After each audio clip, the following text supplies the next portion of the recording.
এয়া হৈ গ'ল উপসৰ্গ এতিয়া উপসৰ্গ কি বুলি ক'লে মানে যাতে পৰীক্ষাৰ কিছুমান সাধাৰণ উপসৰ্গ কি আছে অ অন তাৰপিছত সু কিছুমান অনুসৰ্গৰ উদাহৰণ যদি চাওঁ ক আছে কাৰ ত্ব পনা ওৱান তাৰপিছত উপসৰ্গ আৰু অনুসৰ্গৰ যদি আমি পাৰ্থক্য চাওঁ পাৰ্থক্য কি আছে উপসৰ্গত কি হয় ডিয়াৰ ষ্টুডেণ্ট এডুকামেণ্টৰ চেনেলটোলৈ তোমালোক সকলোকে স্বাগতম জনাইছোঁ আজি আমি এই ভিডিঅ'টোত অসমীয়া ব্যাকৰণৰ উপসৰ্গ আৰু অনুসৰ্গ কি তাক আমি উদাহৰণৰ সৈতে বুজিবলৈ চেষ্টা কৰিম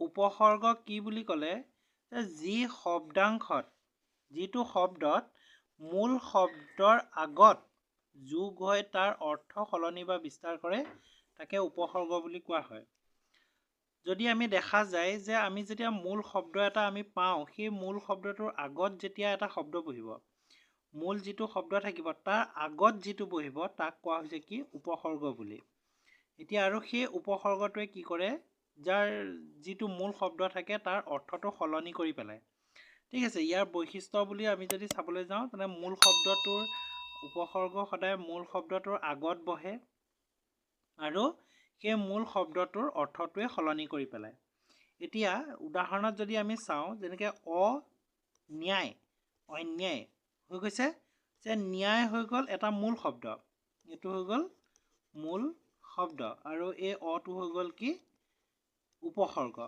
ঠিক আছে অটো হৈ গৈছে উপসৰ্গ আৰু এই দুইটা যেতিয়া লগ হৈছে লগ হৈ পেলাই এটা নতুন শব্দৰ সৃষ্টি হৈছে এইটো হৈ গ'ল কি অন্যায় যেনেকৈ ন্যায় বুলি ক'লে মানে আমি ইংলিছত যদি চাবলৈ যাওঁ জাষ্টিচ যেনেকৈ তাৰপাছত অন্যায় বুলি ক'লে মানে কি হৈ যায় নন জাষ্টিচ অৰ্থাৎ ন্যায় পোৱা নাই সেই অৰ্থটো বুজাবৰ কাৰণে অন্যায় শব্দটো ব্যৱহাৰ কৰা হয় এতিয়া সম্পূৰ্ণ মূল অৰ্থটোৱে ইয়াত চেঞ্জ হৈ গৈছে এতিয়া নেক্সট উদাহৰণটো যদি চাওঁ গতিটো হৈ গ'ল গৈ থকা মানে অহৰহ গৈ থকা এইটো গতি মানে ৰখি থকা নহয় এতিয়া যেতিয়া উপসৰ্গ প্ৰটো যেতিয়া গতিৰ লগত যেতিয়া যোগ হৈ গ'ল তেতিয়া কিহৰ সৃষ্টি হৈছে এটা নতুন শব্দৰ সৃষ্টি হৈছে তাক কোৱা হৈছে কি প্ৰগতি মানে উন্নতি হোৱা ঠিক আছে এইটোৱে হৈ গ'ল উপসৰ্গ মনত ৰাখিবা কাৰণ মেট্ৰিক পৰীক্ষাত এইটো অহাটো বহুত চান্স আছে গতিকে যি শব্দত মূল শব্দৰ আগত বহে এইটোৱে হৈ গ'ল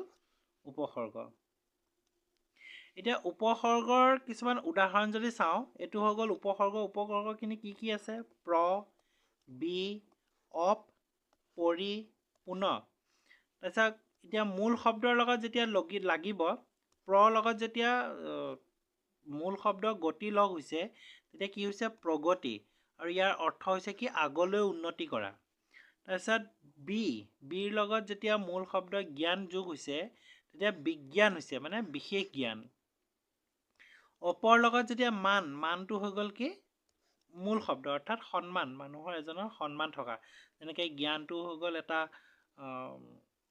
নলেজ থকা সেই তেনেকৈ মানটো কি সন্মানৰ কথা কৈছে যেতিয়া অপটো যেতিয়া লগ হৈ গৈছে কি হৈছে অপমান অৰ্থাৎ সন্মান নকৰা পৰিৰ লগত যেতিয়া ভ্ৰমণ যোগ হৈছে তেতিয়া পৰিভ্ৰমণ চাৰিওফালে ঘূৰি ফুৰা চাৰিওফালে ঘূৰা আমাৰ পৰিভ্ৰমণ মানে ঘূৰি ফুৰা এতিয়া পুনৰ লগত জন্মটো যেতিয়া যোগ হৈছে কি পুনৰ জন্ম আকৌ জন্ম লোৱা এইটো কথা বুজাইছে এয়া হৈ গ'ল উপসৰ্গ এতিয়া উপসৰ্গ কি বুলি ক'লে মানে যাতে পৰীক্ষাৰ সময়ত যাতে কনফিউজ নহয় তাৰ বিষয়ে তোমালোকক ইয়াত কোৱা হৈ গৈছে গতিকে তোমালোকে ভালদৰে এবাৰ চাই ল'বা আৰু বুজি নাপালে তোমালোকে কমেণ্ট কৰি জনাবা এতিয়া আকৌ এবাৰ মই চেষ্টা কৰিম বুজাই দিবলৈ এতিয়া কিছুমান সাধাৰণ উপসৰ্গ কি আছে অন তাৰপিছত সু দু প্ৰ বি অপ পৰি পুন অধি অপ ঠিক আছে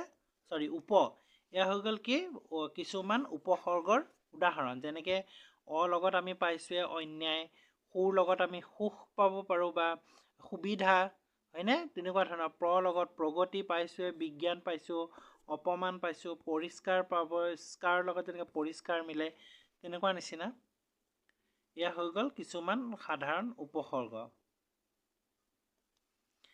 এতিয়া অনুসৰ্গ কি অনুসৰ্গক আকৌ কোৱা হয় কি প্ৰেফিক্স বুলি কোৱা হয় ইংলিছত ইয়াৰ উদাহৰণ যদি আমি চাবলৈ যাওঁ আমি ইয়াৰ মূল সংজ্ঞাটো যদি আমি চাওঁ, অনুসৰ্গত কি হ'ব, যি শব্দাংশত মূল শব্দৰ পাছত বহে অৰ্থাৎ পাছত যোগ হয় তাৰ অৰ্থ সলনি বা বিস্তাৰ কৰে তাকে অনুসৰ্গ বোলে।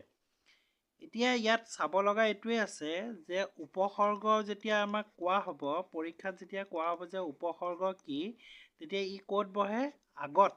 উপসৰ্গ আগত যোগ হয়, ঠিক আছে। আৰু যেতিয়া অনুসৰ্গ বুলি ক'ব, যেতিয়া অনুসৰ্গ বুলি কয় তেতিয়া ক'ত যোগ হয়, ই পিছফালে যোগ হয়। অনুসৰ্গটো মূল শব্দৰ পিছফালে যোগ হয় আৰু উপসৰ্গটো মূল শব্দৰ আগফালে যোগ হয়। এতিয়া যেতিয়া মূল শব্দৰ পাছফালে যোগ হৈ পেলাই অৰ্থ সলনি কৰে তাকে কোৱা হৈছে অনুসৰ্গ বুলি। এতিয়া পঢ়াটো হৈ গ'ল এটা মূল শব্দ। এই পঢ়াটোৰ পিছফালে লগ হৈছে কি, কটো এটা কি হয়, অনুসৰ্গ হয়।